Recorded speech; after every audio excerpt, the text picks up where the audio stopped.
ওকে, এখন লাস্ট যে প্রশ্নটা সেটা হচ্ছে আমরা ডাটাবেস ক্রিয়েট করছি, টেবিল ক্রিয়েট করছি, টেবিলে ডাটা আছে। আপনারা এখানে বসে কাজ করতেছেন, এই কাজটা আপনারা বাসায় নিয়ে যেতে চাবেন, অবশ্যই ডাটাবেসটা বাসায় নিয়ে যেতে চাবেন, তাই না? ইভেন আপনার টিমমেট কাজ করতেছে, টিমমেটের ডাটাবেস আপনি কোনো সময় শেয়ার করবেন, উনি আপনার ডাটাবেস নিবে। প্রবলেম কখন কখন হয় আমি আপনাদের একটু বলি। সেটা হচ্ছে ধরেন আপনার আছে এসকিউএল সার্ভার 2008, আমার আছে 2012। কোন সময় মানে আপনি আমার ডাটাবেস ফাইলটা নিয়ে গেলে আপনি অ্যাটাচ করতে পারবেন না। আপনার টিমমেটের আছে 2008, R2 আছে দুইজনের, বাট ভার্সন ডিফারেন্ট। দেখবেন যে কাজ করে না, অ্যাটাচ করলে সে অ্যাটাচ করবে না।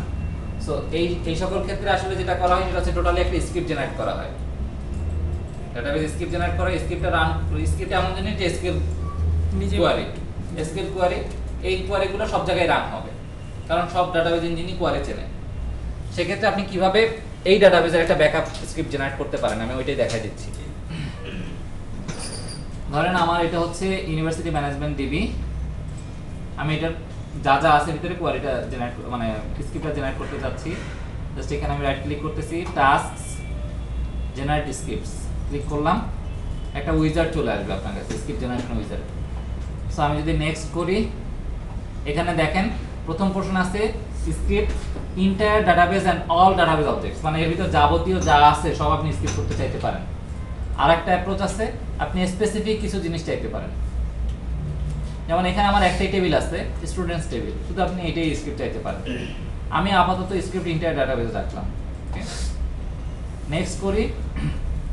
নেক্সট লেভেলে আসলে আপনি বলে দিচ্ছেন যে কোথায় এই ফাইলটা আউটপুট হিসেবে বা কোথায় সেভ হবে। যেমন এখানে ফাইল নেম লোকেশন হচ্ছে script.sql, ডকুমেন্টস, আমার ডকুমেন্টস ফোল্ডার script.sql। সো আমি এই নামেই রাখলাম। এখানে একটা ব্যাপার আছে যেটা এক্সেপশনাল ইস্যু, সেটা হচ্ছে যে যদি আপনি কখনো মনে করেন আপনার আসলে ডাটাগুলো দরকার, একটা হচ্ছে স্কিমা, একটা হচ্ছে ডাটা। স্কিমা বলতে কি বোঝায়? স্ট্রাকচারটা, তাই না? ডাটা মানে হচ্ছে যে এই স্ট্রাকচারের ভিতরে যে ডাটাগুলো আছে। সো আপনি যেই পোরশনগুলো সিলেক্ট করে আসছেন ওই প্রথম উইজার্ডের প্রথম অংশে, যে ইন্টায়ার ডাটাবেস চান নাকি টেবিল চান, যেটাই সিলেক্ট করেন সেটার কি আপনি স্কিমা অংশটুকু চান নাকি ডাটা অংশটুকু চান নাকি দুইটাই চান, সেটা আপনি আসলে বলে দিবেন এইখানে এসে। Types of data to script, এই যে এখানে। তো এখানে এখন দেওয়া আছে কি স্কিমা অনলি, তার মানে কি শুধু স্ট্রাকচারটা যাবে।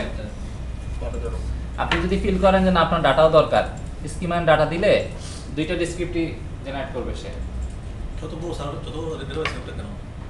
যেগুলো আপনি সিলেক্ট করছেন সবগুলোর জন্যই তাও করবে, কিন্তু সময় লাগবে বেশি। তো হয়তো দেখা গেল যে আপনার 1 ঘন্টা 2 ঘন্টা ধরে বসে থাকা লাগবে তার স্ক্রিপ্ট নিয়ে করবে আর কি। ডাটা অনলি পোরশনে শুধুমাত্র সে ডাটাটা স্ক্রিপ্ট করতে পারবে, অর্থাৎ ইনসার্ট ইনসার্টিং এরকম দেখবেন অনেকগুলো কোয়ারি লেখা, সে জাস্ট ওই কোয়ারিগুলো আপনার জন্য লিখে দিবে। সো আমরা প্রাইমারি স্টেজে যেটা করি সেটা হচ্ছে স্কিমা এন্ড ডাটা দুইটাই নেই, আমাদের আপাতত ডাটাবেস যা আছে সেগুলো নিয়ে টোটাল ডাটাবেসটা হ্যাঁ ডাটাবেসটা আমরা নিয়ে নিচ্ছি ব্যাকআপ হিসেবে এবং ওকে করে দিলাম। সো এই পোরশনে সে বলতেছে script.sql এ রাখবে, ফাইন। নেক্সট করতেছি। যদি আবার এখানে দেখেন টিক দেওয়া আছে ওভাররাইট এক্সিস্টিং ফাইল, মানে যদি এরকম নামে কোনো ফাইল থাকে সেটা ওভাররাইট করে দিবে। নেক্সট করলাম, সে ফাইলটা জেনারেট করে দিছে, ফিনিশ। এখন যদি আমি আসি আমার সেই ডকুমেন্টস ফোল্ডারে এবং script.sql ফাইলটা আমি যদি দেখতে চাই, রাইট ক্লিক করলাম,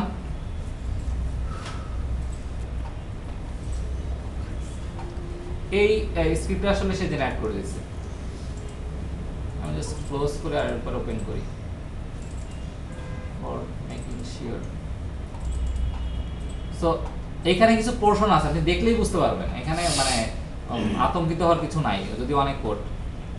সেটা হচ্ছে যে প্রথম যে অংশটা ক্রিয়েট ডাটাবেস, এটা একটা পোরশন, অর্থাৎ ডাটাবেস ক্রিয়েশনের কোড এইটুকু, অর্থাৎ ডাটাবেসের সেটিংসগুলো কি কি হবে না হবে সেটা সে এখান থেকে নিয়ে নিছে, অনেকটা জিনোম রাইটের মতো জিনটা নিয়ে নিছে ডাটাবেসের, ঠিক আছে, যে ভিতরে কি হবে না হবে সবকিছু তার কাছে ইনফরমেশন চলে আসছে। এটা হচ্ছে ক্রিয়েট ডাটাবেস পোরশন। ওকে, সো ডাটাবেস ক্রিয়েট ডান এইটুকু। এরপর আপনার একটা টেবিল আছে, এই যে সেই ক্রিয়েট টেবিলের পোরশন। কেউ একজন শুনতে চাইছিলেন যে ডাটাবেস ক্রিয়েশনের কোডটা কি হবে? ও আচ্ছা, আপনি শুনতে চাইছিলেন। সো এই যে এটা হচ্ছে সেই কোড। এটা কিন্তু আপনার নিজের লেখার কিছু নাই, অলওয়েজ স্ক্রিপ্ট আপনাকে লিখে দিতে পারবে। কমান্ড প্রম্পটে কাজ করতে হয়। হ্যাঁ, বুঝতে পারছেন। আপনি কি ওরাকলে কাজ করছেন কখনো? আচ্ছা, ওই সেক্ষেত্রে ওরাকল অনেক সময় এগুলো লিখতে হয়, ড্রপ টেবিল, ক্রিয়েট টেবিল করতে হয়। সো এটা হচ্ছে সেই ক্রিয়েট টেবিল পোর্শন। আমার একটা টেবিল ছিল, স্টুডেন্ট টেবিল। ফাইনালি হচ্ছে ডাটাগুলা। সো ডাটা এই যে insert students ID, name, registration number, values 1, ওই ভ্যালুগুলো সে দিয়ে দিচ্ছে। দেখছেন, ভ্যালুগুলা নিয়ে আসছে। আলটিমেটলি এটা। এখন আপনি যদি ফিল করেন যে না, আমার ডাটাবেস পোর্শনটুকু ক্রিয়েট করা দরকার নেই, অলরেডি আমার ডাটাবেস ক্রিয়েট করা আছে, আমার জাস্ট টেবিলটা দরকার, আপনি এইটুকু নেন, পুরোটা নিতে হবে না। এই যে ক্রিয়েট টেবিল, ক্রিয়েট টেবিলের অংশটুকু নেন, এই যে গো পর্যন্ত।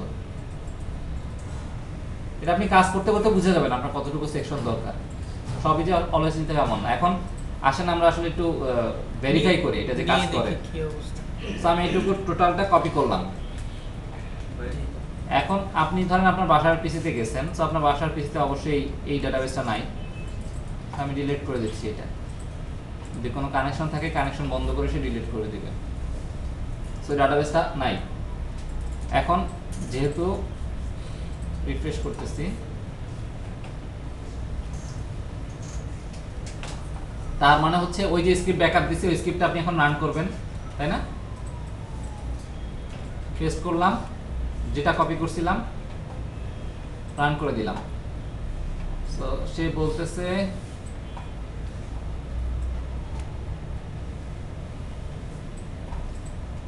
মেবি কোনো একটা মিসম্যাচ হচ্ছে।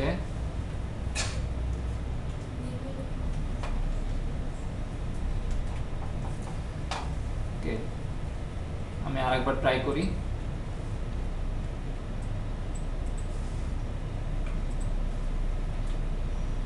কপি করলাম, ক্লোজ করে দিলাম, কারণ ওই কোয়ারিটা আসলে নাই আলটিমেটলি।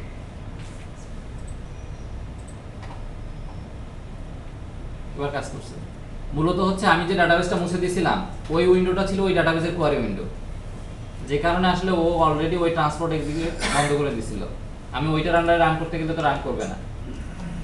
সো আমি আবার আরেকটা কোয়ারি উইন্ডো রান করছি। এখানে খেয়াল করে দেখেন একটা জিনিস, সেটা হচ্ছে সেই মাস্টারের আন্ডারে রান করছে, আমার মাস্টার সিলেক্ট করা আছে, বা যাই কিছু সিলেক্ট করা থাকুক না কেন সে রান করবে।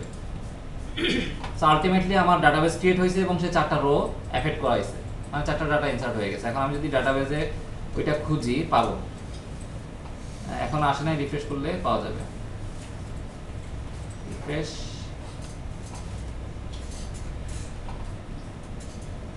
এই ইউনিভার্সিটি ম্যানেজমেন্ট সিস্টেম ডিবি চলে আসছে। এটা টেবিল স্ট্রাকচারে যাই,